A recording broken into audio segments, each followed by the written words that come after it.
Alright guys, 2022 has of course now come to an end, but I still want to count down my top 10 movies of the year. Of course, as we transition into this brand new year, we gotta look back and see how great this year was for movies. I mean, there was a lot of great films put out in the year of 2022. So we're gonna go ahead and do my ranking of my top 10 favorite, best films, whatever you want to call it. Of course, it is just my personal list, so you can let me know your own personal rankings in the comments below. There may be some films that you really like that I either didn't care for or possibly didn't even see at all. Like, there's some great films out there from 2022 that I just didn't get to see, like Avatar 2, The Fabelmans, The Whale, a lot of those big movies that I wish I could have seen and possibly would have even been on this list, but I just haven't seen them yet. So, without further ado, let's jump into this and break down my top 10 favorite movies of 2022.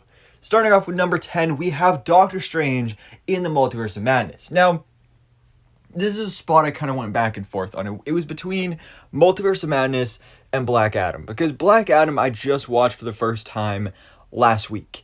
And so I did a review for that on my other channel, The DC Life, and I talked about in that video how actually I kind of like that more than most of the MCU films we got this year. I like it more than Thor: Love and Thunder. I like it more than Multiverse of Madness. Now, I mean, at the time, it was probably recency bias, but really, looking back at it, I do think I actually did prefer Multiverse of Madness, because this is a really good movie, actually. Really, the only reason that a lot of people had problems with this is because, one, the hype with all the cameos, and then it turning out to not being all that much, and then two, just the fact that it's called Multiverse of Madness, and there's not really that much madness in the multiverse. But you do get to see Benedict Cumberbatch back here as Doctor Strange. You get Wong, all that great stuff. Wanda Maximoff as the Scarlet Witch. This was another problem I had with it as well, is just that she has this sudden turn from WandaVision to all of a sudden you start this movie, she is a villain. Like, I wish there was more of a transition period, because that was a beautiful character arc in WandaVision. And to just kind of like skip ahead so far for this film, it was all weird. But there's some other great additions in here as well, like America Chavez, great new character of the MCU. We got the Illuminati, which may or may not have lived up to some people's hype. I thought it was really cool getting John Krasinski as Mr. Fantastic, getting Haley Atwell in live action as Captain Carter, getting Patrick Stewart as Professor X. Black Bolt, Anson Mount looked beautiful. Other than that, like, it definitely has some problems, but I do like the kind of Sam Raimi feel to this film. There are some more scary elements, and it is kind of the darkest MCU film we've seen so far. I mean, we literally have zombies and stuff like that. I did like the different developments to the multiverse with Dreamwalking, I think it was called, and all that cool stuff. So that's number 10 on the list. But number 9 is going to be Sonic the Hedgehog 2. I absolutely loved this first movie, but then this one is even better. Sonic the Hedgehog 2 is just so good, because the thing about the first movie is that, as with most live-action adaptations of characters like this, where it's like, okay, it's a CGI character, they're going to introduce these random, made-up human characters and put the focus on them. And that was kind of what the first one was, but it wasn't bad. I still enjoyed it, but this one really puts the focus on not only Sonic, but also introducing Tails and Knuckles as well. Jim Carrey goes full 90s Jim Carrey as Dr. Robotnik, so that was great to see. This film literally feels like a video game brought to life. I mean, the final battle there, just insane. So I really enjoyed this one. Number 8 on the list, we have Chippendale Rescue Rangers, the Disney Plus original film, a film that I wasn't really expecting much from until we saw those trailers, because this movie is insane. I have never watched Chippendale Rescue Rangers, the series, the cartoons, anything like that, but I watched this and I just fell in love with these characters, because this is a film that is kind of like it's really like a love letter to all of animation, because you get to see, it's like a multiverse of animation. You get so many crazy cameos, and that is probably one of the reasons I love it so much. And I did do a full breakdown of that on my channel of all the different cameos and references and Easter eggs and all that stuff. And that was a lot of fun for this film. But even besides that, you have an actual heartfelt story here. The friendship between these two characters, kind of the heartbreaking part of it, of how they kind of like broke up and went their separate ways, but now they have to come back together. It's actually a really fun, beautiful film that kind of really slipped under the radar for most of us until we got those trailers, until it came out and we saw all those crazy cameos, and it brought us into a really compelling film. But now, moving on to number, let's see, 10, 9, 8, this 7, I believe, was Spirited. Spirited, of course, the Apple TV Plus original film with Will Ferrell and Ryan Reynolds. This was the one that I was kind of hesitant on as well because, I mean, great cast. That was really my main draw to this. Will Ferrell and Ryan Reynolds, great team up. It's a Christmas movie, but it's a Christmas Carol, a classic story we've seen so many times before. I was afraid that it was basically just going to be a retelling with like a little bit of a musical element. Like, okay, that's fine. But this film is so much more. It's crazy how this story has existed for hundreds of years, I believe, and been retold so many times. But for this retelling to be so unique and to expand the story so much, because it's not just a Christmas Carol. Actually, most of the time, a Christmas Carol, it would be from the perspective of Ebenezer Scrooge.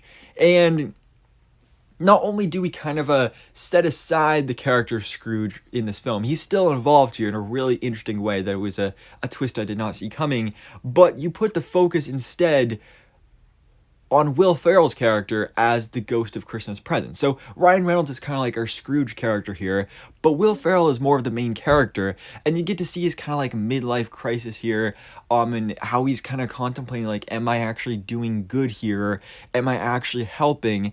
And through this whole process, Ryan Reynolds' character goes through the change of becoming a better man, but not because of seeing his past, present, and future through those ghosts, because of what he does to help Will Ferrell's character. It's just a really beautiful film. The music is great, really gets stuck in your head. Really, I think this was one of the first films I watched to kick off the holiday season. It was a great way to get in the holiday spirit. So yeah, Spirited. If you haven't seen it yet, highly recommend it. Now we move on to whatever the next number is on this list. We have Elvis. Elvis came out over the summer, and this was another great one.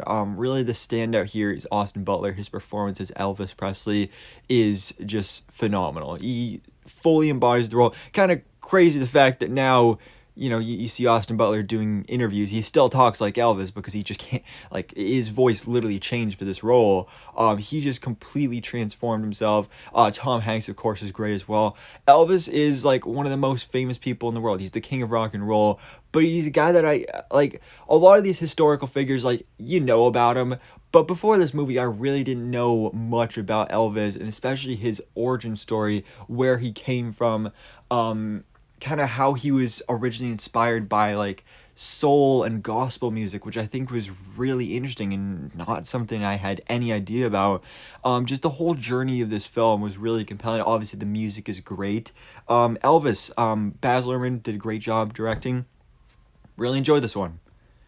Then we move on to Marvel Studios' Black Panther: Wakanda Forever. Of course, we had to get this one on here as well, the best MCU film of the year.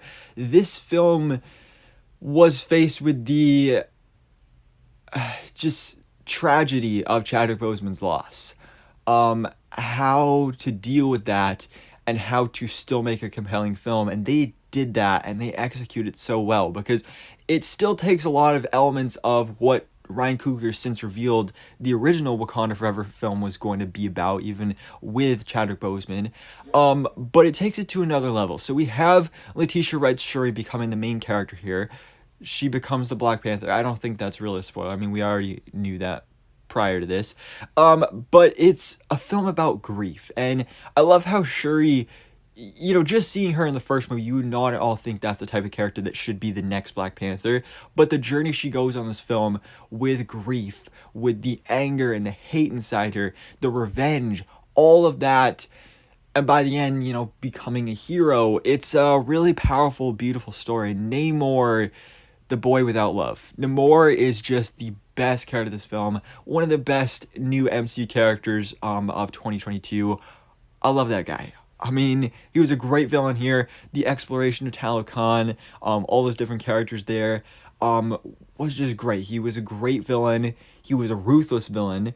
I'm just excited to see more of him in the future, whether that's in the Black Panther franchise, Black Panther 3, or possibly with the Fantastic Four, like he usually is in the comics. Black Panther Wakanda Forever, great film. Really enjoyed it. Then we have Top Gun Maverick, of course, the big blockbuster of the summer. Really, I'm pretty sure actually like the highest grossing movie of the year. Top Gun Maverick.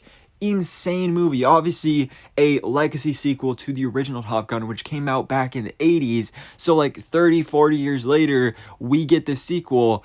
And it's very rare for a sequel to be as good as the original film, especially with legacy sequels like this. Usually it's just like you do a sequel like 20, 30, 40 years later and bring back the same cast and everything. It's usually just a cash grab just for nostalgia purposes and all that stuff.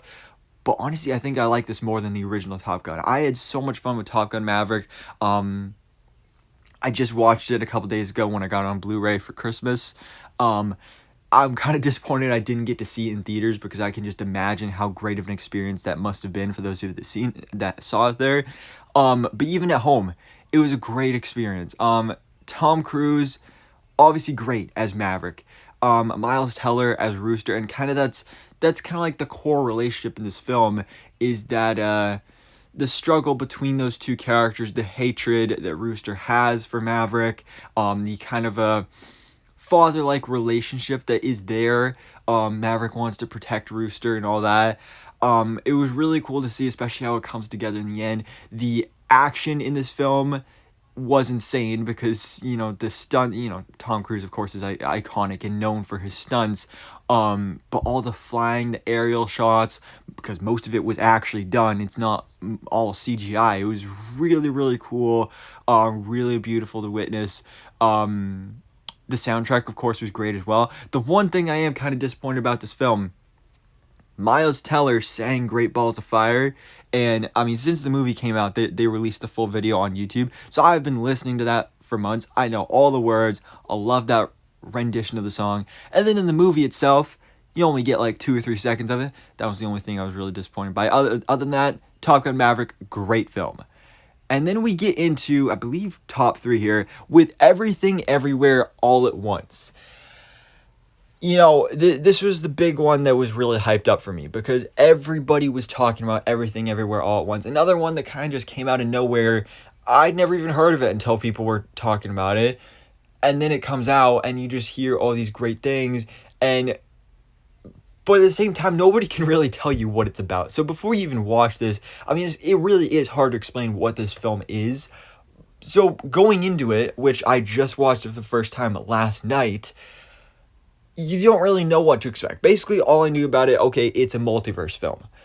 But that's like not even the half of it. Because yes, it is, but it's so much more than that. This, with the multiverse element of it, it's amazing. This really is what Doctor Strange in the Multiverse of Madness should have been, because this goes crazy with the multiverse element, exploring so many different universes, so many different things. I mean, the hot dog fingers, that was crazy. The world building here as well, I think, was really interesting with the logic between the multiverse, and kind of similar to Avengers Endgame with every little decision you make creates a branch universe. It was just really beautiful and really compelling with the world that was set up here. Just some weird, wacky stuff going on here, but at the center, it really is just a beautiful story about humanity and human relationships. And the thing I like the most about this is because this film doesn't have just one important, beautiful message, but it has multiple. And I'll talk about that more in a second when we talk about Glass Onion. But it's about the layers, like the layers of an onion. You just peel back the layers. There's so many layers to this film and to the messages. It's just so powerful. Because it is about humans and human relationships, and the fact that nobody wants to be alone. All we really want in this universe is to have somebody that cares about us. and live life without regrets and use kindness. Violence is not the way. And speaking of that, the action in this film was great as well. But the performances here, man, Michelle Yeoh, of course, amazing here. But honestly, the standout for me is Ki Kwan, because he, obviously you recognize him from The Goonies and from Indiana Jones. But he kind of like disappeared from Hollywood and then comes back decades later in this film and just blows us all away. He is the heart of this film to me. Like, sure, Michelle Yeoh is the star and she's the hero and everything, but his character of Waymond is just, first of all, he plays a much bigger role than I thought he would, because all I knew about his character going into this was that he was her husband and that they were getting a divorce or something like that. So with it being a multiverse movie, I thought like, oh, he'd probably only be in the beginning, but no, he is in this whole movie. And multiple versions of him. Alpha Waymond, of course, was great as well. But just like the innocence of this character, and he and his wife are going through some tough times. They're looking at getting a divorce, but when you see kind of the flashbacks through Evelyn's life, their love story, how they first got together, how, I mean, literally, like, one of the most iconic quotes from this movie, and I'm paraphrasing here, is just, in another universe, I would love to just do laundry and taxes with you. That's just such a beautiful thing. And, the relationship with Evelyn and her daughter, that's really, really kind of what is at the center of this film when it comes to her villain and everything. But Everything Everywhere All at Once is just a masterful film. Again, not one that any of us expected to be this good, but because of the world building, because of the acting performances, because of the story and the messages behind it, I guarantee this is at least getting nominated for a bunch of awards. Hopefully will win as well. My only real problems with it is that at times it did feel a bit long, and I did get a little slightly bored at times, kind of more so in the middle. But the beginning was great, the end was great, and some of the parts in the middle were great as well. But overall, Everything Everywhere All at Once was just an amazing film. And then we get up to film number 2 on the list. We have Glass Onion, A Knives Out Mystery, another one I just recently watched. Man, Knives Out, again, another sequel. But Knives Out, the first movie I watched for the first time just about a year ago, I've still only seen it once. That was a great film as well. And I love a good murder mystery. I love the mystery genre. And Knives Out was such a great example of that genre and of this type of storytelling. But Glass Onion, in my opinion, just takes it to a completely other level. Most people I've seen say that they still like the first one better, but I think I heavily prefer this second movie because it lives up true to the title. Glass Onion I always thought was kind of a weird title, and then once you get to see trailers and stuff, it made sense because, like, they're at the Glass Onion, and that, relates to the bar and, this place that Miles Braun created and everything. But it also relates to, again, the layers of an onion, the layers of this story, because it's not, like, there's so many twists and turns that once you get your mind wrapped around, like, okay, you think this is happening? No, it is something completely different. That is something that Rian Johnson does so brilliantly in this film. And the thing I love about murder mysteries and this type of storytelling is that you get to play along yourself as you're watching. You get to be your own little detective and come up with your own little theories throughout the film. Like, I know the whole movie, I kept changing around, like, okay, I think this person did it. No, I think that person did it. And also the fact that going into this, you don't even know who's gonna die. It was just really interesting. And there's so many twists and turns, like, when it comes to the people that die, the people that are the murderers, people that are certain people and aren't. Like, Janelle Monáe's character of Andy was, like, the most least interesting character in this film. But then when you see the other side of her about halfway through, and I'm kind of trying to tiptoe around spoilers here if you haven't seen it yet, she instantly becomes the co-lead of this film. And it's just so interesting. This film was just so much fun to play along with, and the ending is absolutely insane. Again, it's just so hard to talk about without spoilers. If you guys do want to see me do a spoiler review for Glass Onion or Everything Everywhere All at Once or any of these other films on this list that I haven't already done on the channel yet, definitely let me know down in the comments below, because I would love to talk more in depth about Glass Onion and any of these other films. Man, Glass Onion was just so good and gets me so excited to see when we get Knives Out 3. But of course, number one on the list has to be The Batman. This is what Batman is and should be. This is a Batman comic brought straight to life, ripped from the comics. Robert Pattinson, when he first got cast, everybody was super concerned.